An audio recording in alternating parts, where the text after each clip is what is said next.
Bismillah ar-Rahman ar-Rahim. Monsieur le Président, Mesdames et Messieurs les chefs d'État et de gouvernement, Monsieur le Secrétaire général des Nations Unies, Madame la Secrétaire exécutive de la Convention cadre des Nations Unies sur le changement climatique, Mesdames et Messieurs les ministres, Mesdames et Messieurs, permettez-moi qu'à mon tour, je vous présente à nouveau, Monsieur le Président, à vous et à la nation française, nos condoléances les plus attristées suite aux attentats terroristes lâches et odieux qui ont endeuillé la France et au-delà la communauté internationale tout entière. Je voudrais ici vous réitérer notre indéfectible soutien pour combattre ensemble et sans relâche le terrorisme sous toutes ses formes. Mesdames et Messieurs, il y a 53 ans, le monde émergeait de la pire catastrophe humanitaire de notre histoire moderne. C'est sur ces décombres que la communauté internationale, tenue par l'urgence, a bâti son salut grâce à un consensus traduit par la Déclaration universelle des droits de l'homme à Paris le 10 décembre 1948. Aujourd'hui, c'est à ce même consensus que nous nous devons de donner naissance. C'est à ce même courage auquel nous devons faire appel. C'est à ce même sens des responsabilités, à ce même devoir, le devoir de protéger notre planète et de léguer aux générations futures une planète viable que nous devons nous astreindre pour la postérité, pour l'humanité, ici même à Paris, comme ce fut le cas lors de la Déclaration universelle des droits de l'homme. Monsieur le Président, Mesdames et Messieurs, depuis le sommet de Rio, tenu en 1992 au Brésil, la menace du changement climatique n'a fait que se densifier. Et pourtant, il apparaît aux yeux de tous qu'assurément, la communauté internationale n'est pas encore à la hauteur des enjeux colossaux que représente la crise environnementale globale à laquelle nous sommes confrontés, et ce alors même que nous maîtrisons désormais ses fondements théoriques. Et ce alors même que nous disposons d'outils de plus en plus efficaces susceptibles de nous orienter dans nos trajectoires de croissance dans des directions plus respectueuses de l'environnement. C'est donc là un paradoxe qui semble incompréhensible aux yeux de nos concitoyens et insupportable pour les nombreux pays qui vivent le changement climatique comme un compte à rebours vers des lendemains hostiles et incertains. Il est acquis que si rien n'est fait dans moins d'un demi-siècle en Afrique de l'Est et au Moyen-Orient, il sera impossible pour l'être humain de survivre du fait des températures extrêmes causées par les gaz à effet de serre. Désertification, appauvrissement des sols, assèchement des puits, inondations et phénomènes climatiques sont d'ores et déjà des aléas récurrents contre lesquels nos populations se battent à la hauteur de leurs moyens, souvent dérisoires. Mesdames et Messieurs, nous savons que l'on ne pourra gagner la lutte contre le changement climatique que si nous prenons des mesures drastiques pour réduire l'émission des gaz à effet de serre.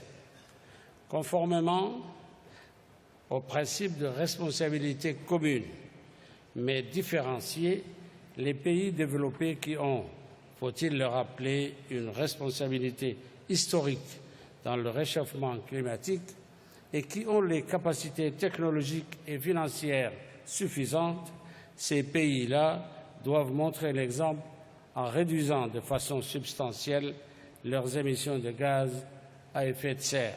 De même, les pays en développement doivent assumer leur part de responsabilité.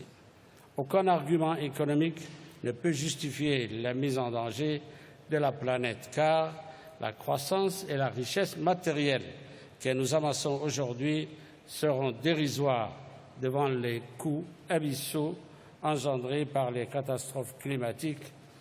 Que dire des vies humaines qui seront perdues? Certes, des mécanismes d'adaptation et des outils d'assurance des populations ont été développés ces dernières années. Et je crois que nous ne sommes qu'au début des projets permettant de protéger les populations les plus fragiles contre les aléas climatiques. Mais les besoins de nos pays sont tels qu'il est crucial de les développer davantage. En ce sens, j'endosse pleinement les déclarations faites par le président d'Afrique du Sud au nom du groupe du 77 et la Chine et par le président du Soudan au nom de l'Afrique. Aussi, la mobilisation des pays du Sud en général et l'Afrique en particulier face aux défis du climat sera d'abord conditionnée par la capacité qu'auront les pays du Nord à apporter des réponses plus consistantes aux deux questions sur lesquelles l'Afrique les attend. D'une part, celle de l'adaptation aux effets du changement climatique et de son financement, d'autre part, celle des transferts de technologies. Monsieur le Président, à l'instar des autres pays africains, l'adaptation reste la priorité du gouvernement djiboutien. En effet, nous sommes déjà confrontés au manque d'eau, à la faiblesse de la productivité dans l'agriculture, aux inondations dévastatrices, aux sécheresses récurrentes, à l'augmentation du niveau de la mer, aux problèmes de santé dus au changement climatique, et j'en passe.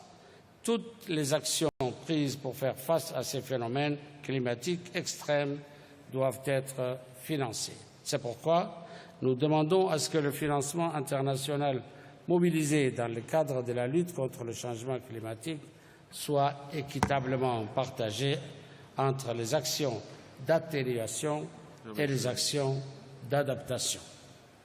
À ce sujet, nous sommes inquiets de la tendance actuelle qui, comme l'a révélé le récent rapport de l'OCDE présenté à Lima, montre que seulement 17% du financement est consacré à l'adaptation, ce qui reste largement insuffisant. Négliger l'adaptation, c'est donc oublier que le changement climatique frappe déjà beaucoup de pays et que son impact négatif ne fera que croître, quelles que soient les mesures d'atténuation qui seront prises. Aujourd'hui, nous nous sommes réunis pour adopter un nouvel accord universel et, j'espère, juridiquement contraignant. Instruits par l'expérience du protocole de Kyoto et par l'échec du sommet de Copenhague, nous devons prendre les décisions qui s'imposent pour trouver un accord qui, d'une part, n'exclut aucun pays et, d'autre part, qui soit juste et équitable.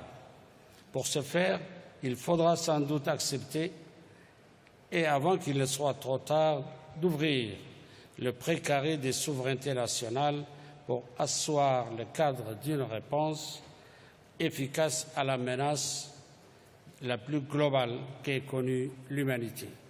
L'espoir est là, à nouveau, au rendez-vous. Il est assez fort et assez puissant pour nous permettre de nous entendre sur l'essentiel, celui d'agir enfin et vraiment pour la planète. Je vous remercie.